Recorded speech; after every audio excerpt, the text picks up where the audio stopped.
Hola, ¿qué tal? Un abrazo para todos. Bienvenidos a Tácticas, el programa de AS Colombia que habla del juego.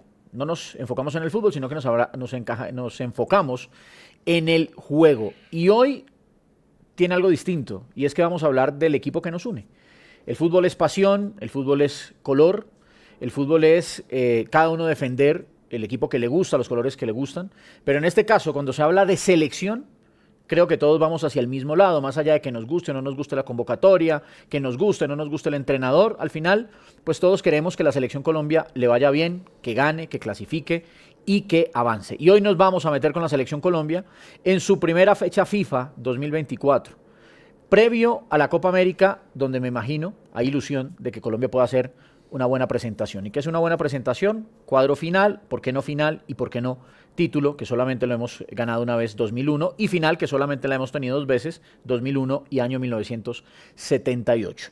Don Luis Restrepo, qué rico hablar de la selección Colombia, y hoy enfocada en dos jugadores, uno ya de experiencia, uno ya con recorrido, que divide, efectivamente, y otro que ha sido una gran aparición. Ya les vamos a dar los nombres. ¿Cómo le va? Juan, muy bien, muy contento de hablar de la selección Colombia de Néstor Lorenzo, un equipo que lleva un invicto larguísimo y que ha dejado en los partidos variantes tácticas bien interesantes, sobre todo con estos jugadores como James Rodríguez, que son importantes de analizar y es lo que vamos a hacer hoy acá en Tácticas. Y profe Lucas, un abrazo también para usted con un reto, con dos retos muy interesantes, muy bacanos, porque es que primero nos enfrentamos a una selección España que tiene un técnico que viene de la base, que respeta ese ADN que desde finales de año 2007, 2008 empezamos a ver en España y que lo llevó a ganar dos Eurocopas, lo llevó a ganar un Mundial.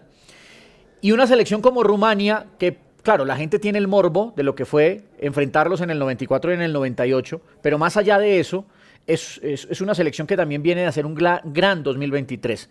De esos retos que de alguna manera nos pueden mostrar en qué punto estamos. Profe, un abrazo. Hola, muy buenos días, Juan y Lucho.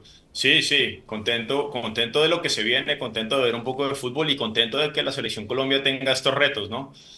Ya son muchos partidos, he perdido yo la cuenta de los partidos invictos que lleva Néstor Lorenzo, creo que está haciendo un gran trabajo al frente de la selección y creo que está haciendo algo que nos faltaba mucho acá en Colombia, es empezar a hacer que la gente se ilusione no solamente por los resultados, sino por el juego. Y bonito, porque sería mucho más fácil elegir dos rivales más sencillos, pero bonito que en este caso el seleccionador nacional y la federación en general consigan esta clase de partidos, porque nos vamos a enfrentar a dos grandes selecciones y yo tengo muchísimas ganas de ver lo que este equipo de Néstor Lorenzo puede hacer frente a la selección de España y, como decía Román. Les hablamos de dos jugadores, les dije que íbamos a hablar de dos jugadores, uno que divide, pero que es un hombre ya de muchos años, de mucha experiencia en selección, y es James David Rodríguez. Pero no nos vamos a meter en el cuento de si debe o no debe estar, de si es un jugador que medio toca la pelota y ya inmediatamente lo llaman. No, vamos a analizar en selección con Lorenzo cómo lo ha utilizado el técnico, en dónde lo ubica, qué función cumple James en un equipo. No sé ustedes me lo dirán, que parte del 1-4-3-3, que es lo que le gusta a Lorenzo, pero me parece que con James ha también cambiado un poquito esa estructura para poder acomodar a James muchas veces de media punta. Y el otro jugador es un hombre que conoce muy bien Lucas. Lucas fue el primero al que yo por lo menos le escuché decir, este jugador es de Selección Colombia y se va a quedar con el puesto. Llegó, jugó y se quedó con la posición. ¿Por dónde empezamos, Lucho? Empecemos, si quiere, Juan, por James y viendo un poquito cómo jugó contra Brasil, que digamos son los dos partidos que vamos a analizar de James contra Brasil y Paraguay, los últimos dos partidos de eliminatorias, que dejó unos movimientos tácticos que ya vamos a ver. Bueno, pero coinciden, profe, y coinciden, Lucho, en que la estructura de Lorenzo de base es el 1-4-3-3, pero que con James se ha dado de pronto la licencia de modificarlo un poquito para ubicarlo a él detrás del 9. Sí, sí, sin duda. A mí, la verdad, me encanta James como jugador y me encanta la flexibilidad táctica que tiene este cuerpo técnico de la selección nacional, porque partir de un 1-4-3-3 lo puede hacer cualquier persona. Ahora, ¿cómo adaptas esos roles? Yo partía, por ejemplo, en los dos equipos que dirigí en fútbol profesional, primero en Águilas y después en América, de ese 1-4-3-3, pero los dos equipos se organizaban muy diferente cuando tenían el balón por las características de los jugadores. Entonces, es una virtud enorme del seleccionador nacional encontrar cómo partiendo de ese 1-4-3-3 puede generar más superioridad en la mitad usando a James apareciendo detrás del punta, que es un jugador que con el balón es fantástico y tiene una visión y una organización de juego muy, muy, muy superior a la media del fútbol colombiano. Sí, me da temor, Lucho, para ya dejarlo a usted de pronto usar este término, porque alguna vez, ustedes saben que los términos en el fútbol se van popularizando y muchas veces se utilizan mal. Y alguna vez escuché que la utilización del falso 9 no estaba correcta más allá de la ubicación del jugador, que muchas veces hay que ver el funcionamiento para ver si sí es o no un falso 9. Pero digamos que en algunos momentos o partidos James, en la organización 1-4-3-3, ha jugado ahí, en el 3 de arriba, por la mitad, donde no es muy común verlo. Sobre todo, y acá en esta imagen vemos cómo se paró la selección contra Brasil. Sobre todo esta es una posición sin pelota. ¿Qué hacía el equipo sin pelota? Hacía casi que un 1-4-5-1, con James siendo ese punto de referencia de presión a los centrales y Rafael Santos Borré cubriendo la zona derecha. En ese partido Colombia jugó, digamos, sin dos extremos naturales. James, cuando tenía la posesión, bajaba a la banda derecha y desde ahí pues enviaba los balones. Recordemos ahí el segundo gol de Colombia de Luis Díaz viene de un cambio, de un centro de James desde el carril derecho hacia el carril izquierdo que Luis Díaz cabecea. Entonces acá el funcionamiento, digamos, de la selección pasó de ser con pelota. James se retrocedía un poquito más al carril derecho, y sin pelota Borré cubría esa función del carril derecho y James cubría ahí. Entonces cuando la recuperación se hacía rápida, muchas veces James se podía encontrar en esa zona media, mientras que Borré en la zona derecha, porque digamos esos eran sus roles defensivos que después tenían que con el balón adaptar a sus roles ofensivos. Lucas, ese concepto del falso 9, que insisto, muchas veces se populariza. Yo uso una frase un poquito más fuerte, ¿no? Lo vamos prostituyendo nosotros los comunicadores, porque se nos hace chévere, se nos hace interesantes, y simplemente al ver ahí que el jugador está ahí decimos, es un falso 9. Pero el falso 9 no tiene ciertas características o ciertos movimientos propios precisamente para poderlo llamar de esa manera, o efectivamente es ubicarlo ahí y ya es un falso 9.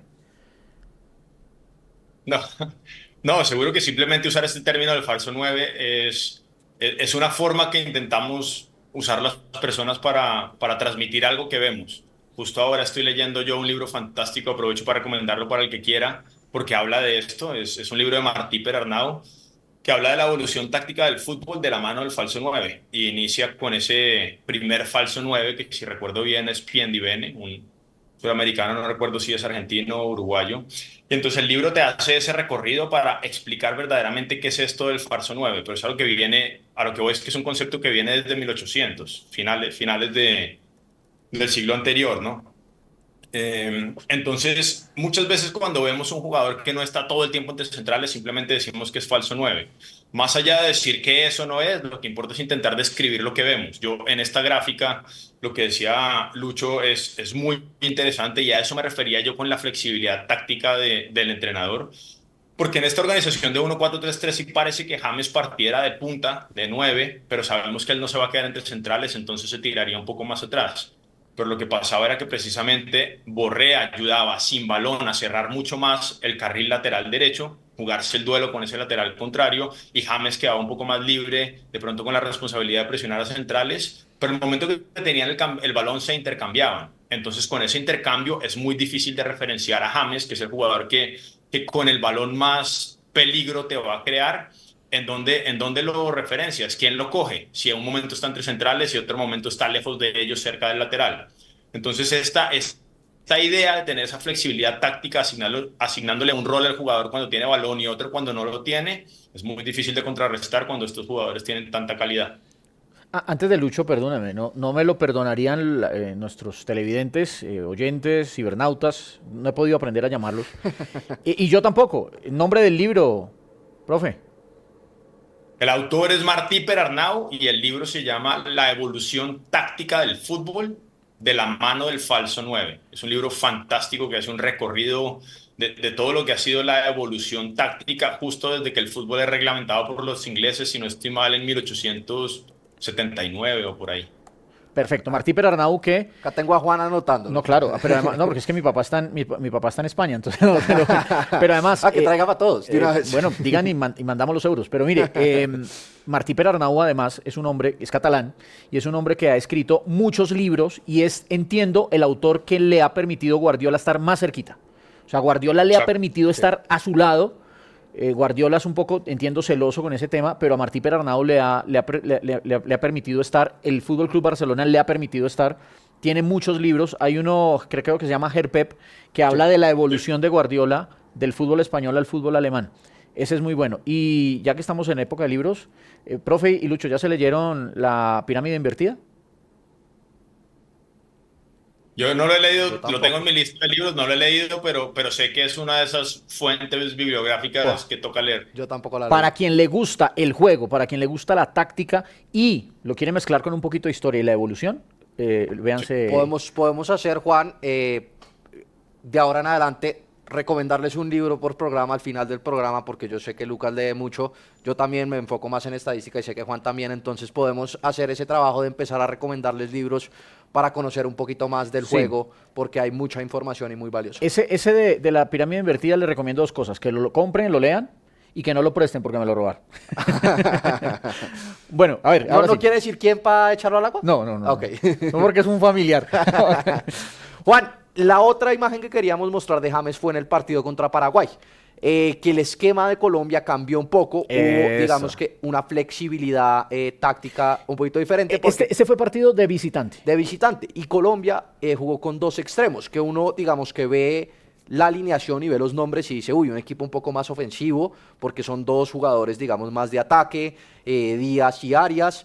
Sin embargo, en este partido funcionó similar, porque a pesar de que Arias ocupaba en ataque ese carril derecho y digamos que Borré luchaba más con los centrales, en posesión, Arias se tiraba al centro para jugar más como interior y le daba libertad a James también de jugar en ese carril derecho. Entonces acá hay un poquito una diferencia de organización defensiva, sobre todo sin posesión en esa fase de recuperación, pero ofensiva sigue siendo muy similar, con James empezando siempre desde la banda derecha para ser el lanzador adecuado del equipo, para Luis Díaz con diagonales hacia adentro, para Borré, que es muy fuerte en cabezazos al área, o incluso Mateo Zuribe o Jefferson Lerma, que también son volantes que entran muy bien al área. Entonces, el rol principal, digamos, de James en esta selección ha sido hacer recorridos cortos, sobre todo para la fase defensiva, y siempre partir de derecha hacia adentro para ser el lanzador que es, y pues que es uno de los mejores que tenemos, y quizás en el mundo para mí es de los lanzadores más importantes. Profe, para dejar a James y meternos con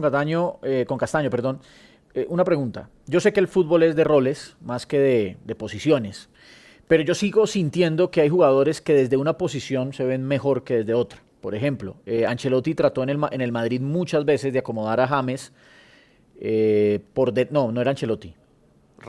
Rafa Benítez en su punto, Rafa Benítez. Zidane. Sí, Benítez, pero creo que fue en el Everton que trataron en la organización 1-4-3-3 de ubicar mucho a James como extremo por derecha, entendiendo que él no va a trabajar como un extremo natural, pero trataban de ubicarlo ahí y yo sentía que no, que él partiendo desde esa zona no se ubicaba.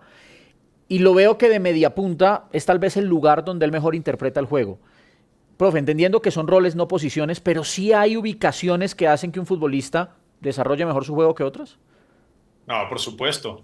Los futbolistas tienen características, bueno, los seres humanos tenemos características propias. Pues, lógicamente los futbolistas tienen sus características propias y hay definiciones espectaculares, ¿no? Que decía, por ejemplo, Albert Einstein, diciendo que si tú vas a juzgar a un pez por la capacidad de subirse a un árbol, pues, ¿qué vas a pensar de ese pez, no? Sí. Con los jugadores es lo mismo. James es un jugador, a mí me encantaría ver a James Rodríguez, por ejemplo, en este Bayer Leverkusen, porque es un equipo que las distancias entre jugadores son supremamente cortas y James es un jugador que organiza a todo el mundo alrededor de él cuando el equipo tiene distancias cortas. Cuando el equipo está muy largo y James tiene que ir con desplazamientos muy largos, él no puede mostrar su mejor fútbol. Entonces, lógicamente, yo recuerdo ese Everton que tú decías de Ancelotti, a mí me gustaba mucho y pues parecía desde fuera que la función de James era simplemente, tú juegas de media punta cuando tenemos el balón, que seguramente el lateral derecho o alguien más va a dar amplitud, y cuando no tenemos el balón, solo te pido que cierres ese espacio en el carril lateral derecho, que eso lo puede hacer cualquier jugador. Pero James es un jugador que si tú le pides otra cosa que no sea estar cerca de sus compañeros y estar ahí en la mitad, por donde está marcado en este momento la imagen, ahí seguramente es donde va a sacar con diferencia su mejor fútbol, más allá de que el equipo parta en 1-4-2-3-1 o parta en 1-4-3-3 y que él esté como interior, como lo hizo en el Real Madrid, en donde recuerdo que en su primera temporada en el Real Madrid, usando la 10 del Real Madrid, él quedó, porque yo estaba en España, él quedó elegido como mejor centrocampista de la Liga Española por encima de Busquets, Iniesta, Xavi, Toni Kroos, Luka Modric, en ese once ideal de la Liga Española, jugando ahí. Más allá de que parta como interior o parta de extremo viniendo dentro, es el espacio en donde él no solamente se siente cómodo, sino que más fútbol le puede aportar a cualquier equipo.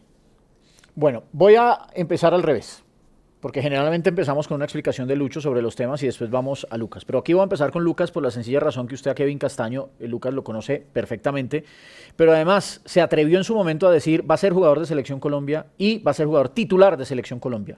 ¿Por qué estaba tan convencido de eso? En ese momento uno podía decir es simplemente un entrenador que tiene un futbolista en su club y que quiere echarlo para adelante, quiere subirle el ego, mejorarlo porque es muy importante. Pero bueno, al final terminó siendo. Hoy es jugador no de selección, titular de selección. Sí, sin duda. Y a mí me encantaría decir que soy un visionario y que veo cosas que los demás no ven, pero la verdad con Kevin era bastante sencillo, ¿no? Kevin, yo veía un jugador que nosotros recibimos un equipo que jugaba bien al fútbol, ese Águilas, que lo había dirigido Leonel Álvarez antes, pero jugaba con un 1-4-2-3-1. Y Kevin y Jesús Rivas eran los dos volantes mediocentros. Nosotros queríamos jugar más tiempo en campo contrario, entonces pasamos a organizarnos con un 1-4-3-3.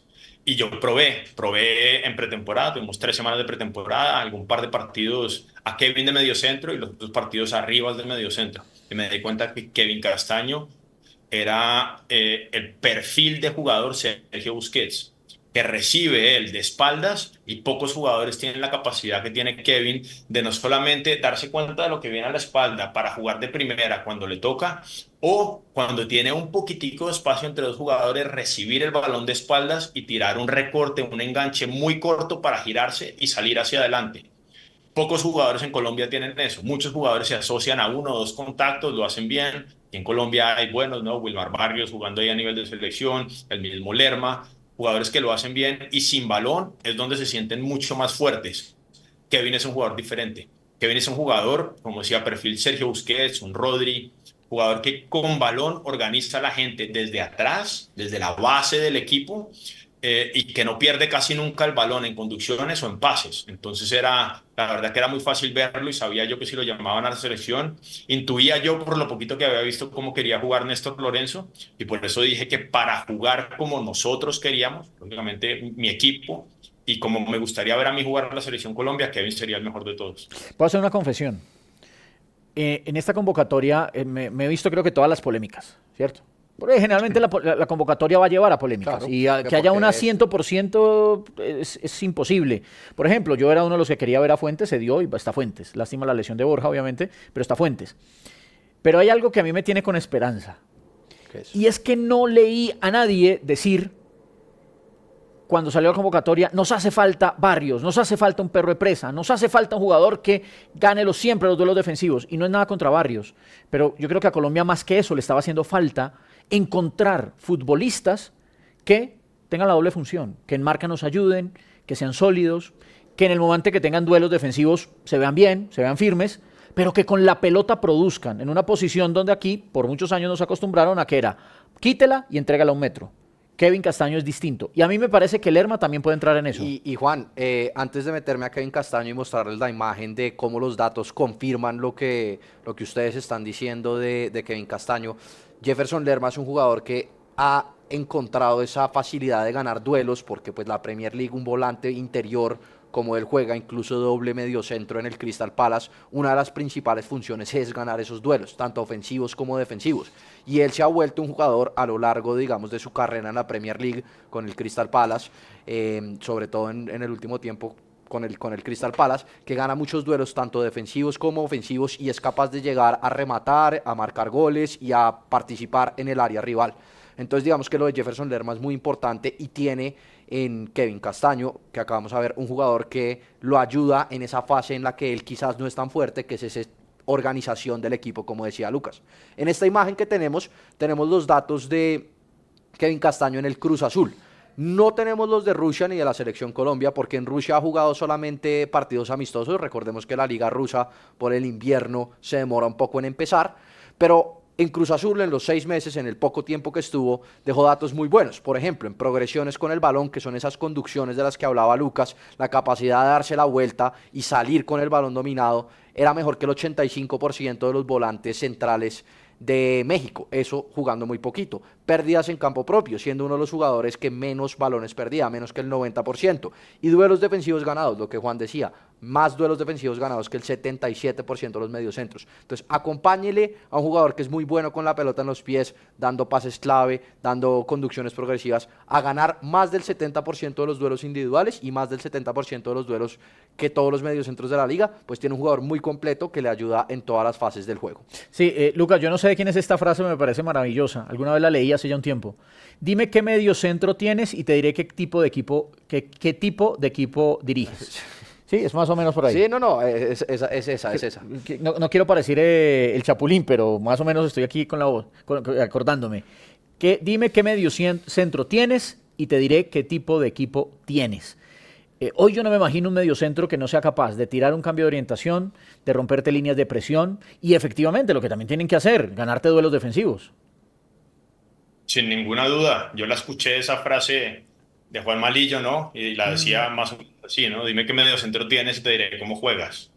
Porque ese mediocentro es el que organiza todo. Es imposible pensar en el Barça dirigido por Pep Guardiola, que gana 6 títulos en una temporada, el único equipo de la historia que lo ha hecho, sin Sergio Busquets como mediocentro. Y Sergio Busquets lo vemos ahora como el Sergio Busquets que es, pero es que Sergio Busquets había subido una temporada antes del filial que jugaba en tercera división española, que es la cuarta, en ese momento era la cuarta división nacional de España.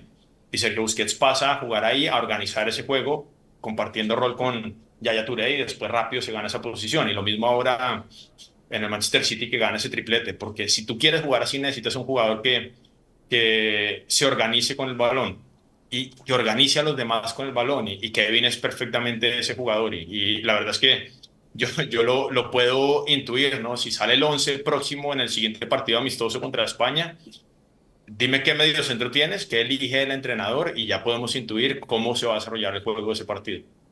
Juan, y a mí, para cerrar, digamos, el tema de Kevin Castaño, me llamó mucho la atención el mapa de calor de este jugador contra Brasil, porque uno usualmente piensa en mediocentro y piensa quizás en un jugador más retrasado, jugando contra Brasil, pero si vemos el mapa de calor en esta imagen,